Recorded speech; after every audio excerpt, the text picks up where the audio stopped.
Greetings, welcome to Consider the Alternative, a Course in Miracles channel. Today we'll be on Lesson 131, No One Can Fail Who Seeks to Reach the Truth. And from the text, Chapter 16, The Forgiveness of Illusions. 1. True Empathy. To empathize does not mean to join in suffering, for that is what you must refuse to understand.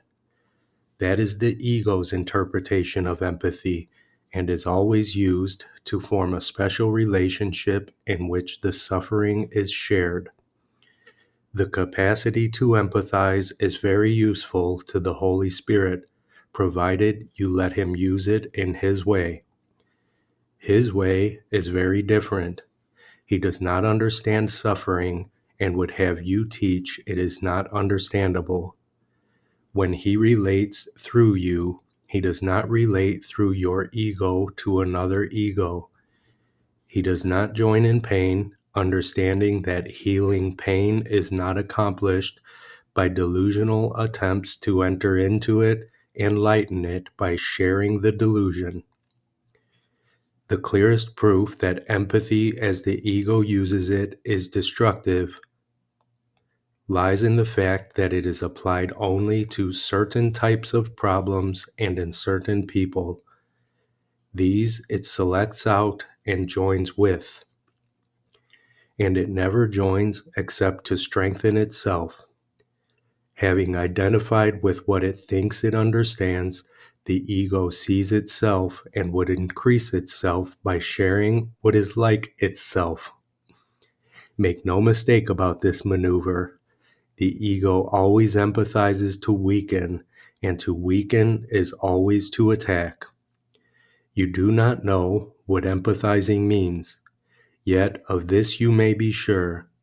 If you will merely sit quietly by and let the Holy Spirit relate through you, you will empathize with strength and will gain in strength and not in weakness. Your part is only to remember this. You do not want anything you value to come of a relationship. You choose neither to hurt it nor to heal it in your own way.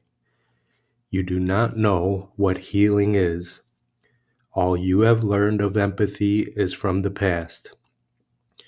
And there is nothing from the past that you would share, for there is nothing from the past that you would keep. Do not use empathy to make the past real and so perpetuate it.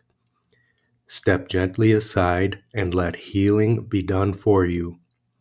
Keep but one thought in your mind and do not lose sight of it, however tempted you may be to judge any situation and to determine your response by judging it. Focus your mind only on this. I am not alone, and I would not intrude the past upon my guest. I have invited him, and he is here. I need do nothing except not to interfere. True empathy is of him who knows what it is. You will learn his interpretation of it if you let him use your capacity for strength and not for weakness. He will not desert you, but be sure that you desert him not. Humility is strength in this sense only, that to recognize and accept the fact that you do not know is to recognize and accept the fact that he does know. You are not sure that he will do his part because you have never yet done yours completely. You cannot know how to respond to what you do not understand. Be tempted not in this, and yield not to the ego's triumphant use of empathy for its glory. The triumph of weakness is not what you would offer to a brother, and yet you recognize no triumph but this. This is not knowledge, and the form of empathy which would bring this about is so distorted that it would imprison what it would release. The unredeemed cannot redeem, yet they have a Redeemer. Attempt to teach him not. You are the learner, he is the teacher. Do not confuse your role with his, for this will never bring peace to anyone. Offer your empathy to him, for it is his perception and his strength that you would share. And let him offer you his strength and his perception to be shared through you. The meaning of love is lost in any relationship that looks to weakness and hopes to find love there. The power of love, which is its meaning, lies in the strength of God that hovers over it and blesses it silently by enveloping it in healing wings. Let this be, and do not try to substitute your miracle for this. I have said that if a brother asks a foolish thing of you, to do it. But be certain that this does not mean to do a foolish thing that would hurt either him or you, for what would hurt one will hurt the other. Foolish requests are foolish merely because they conflict, since they always contain some element of specialness. Only the Holy Spirit recognizes foolish needs as well as real ones, and He will teach you how to meet both without losing either. You will attempt to do this only in secrecy, and you will think that by meeting the needs of one, you do not jeopardize another because you keep them separate and secret from each other. That is not the way, for it leads not to life and truth. No needs will long be left unmet if you leave them all to Him whose function is to meet them. That is His function and not yours. He will not meet them secretly, for He would share everything you give through Him. That is why He gives it. What you give through Him is for the whole sonship, not for part of it. Leave Him His function, for He will fulfill it if you but ask Him to enter your relationships and bless them for you. Chapter 16, The Forgiveness of Illusions. Section 1, True Empathy. Lesson 131. No one can fail who seeks to reach the truth. Failure is all about you while you seek for goals that cannot be achieved. You look for permanence in the impermanent, for love where there is none, for safety in the midst of danger, immortality within the darkness of the dream of death. Who could succeed where contradiction is the setting of his searching and the place to which he comes to find stability? Goals that are meaningless are not attained. There is no way to reach them, for the means by which you strive for them are meaningless as they are. Who can use such senseless means and hope through them to gain anything? Where can they lead? And what could they achieve that offers any hope of being real? Pursuit of the imagined leads to death because it is the search for nothingness, and while you seek for life, you ask for death.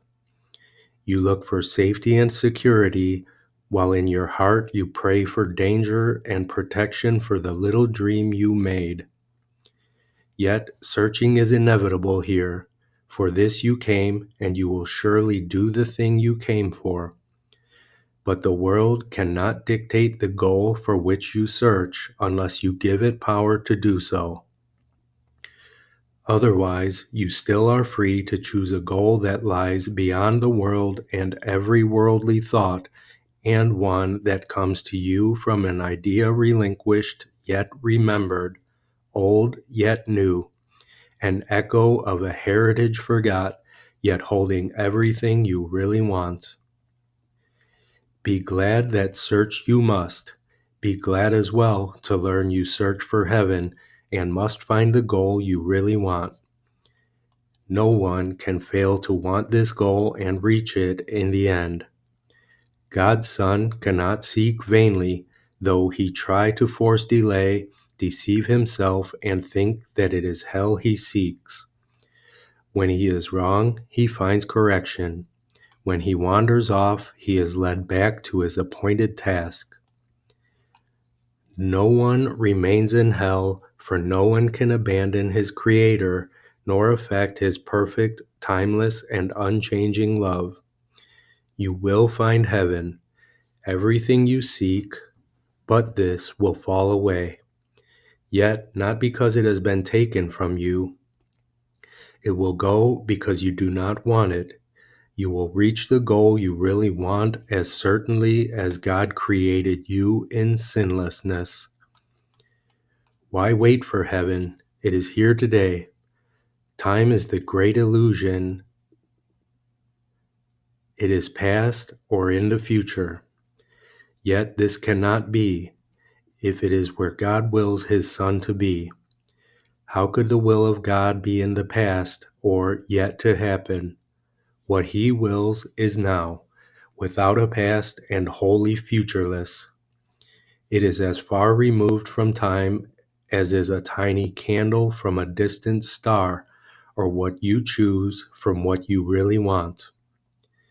Heaven remains your one alternative to this strange world you made and all its ways, its shifting patterns and uncertain goals, its painful pleasures and its tragic joys.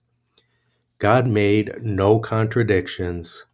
What denies its own existence and attacks itself is not of him.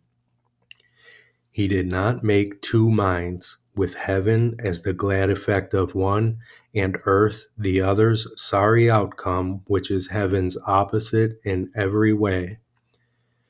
God does not suffer conflict, nor is his creation split in two. How could it be his Son could be in hell when God himself established him in heaven? Could he lose what the eternal will has given him to be his home forever? Let us not try longer to impose an alien will upon God's single purpose.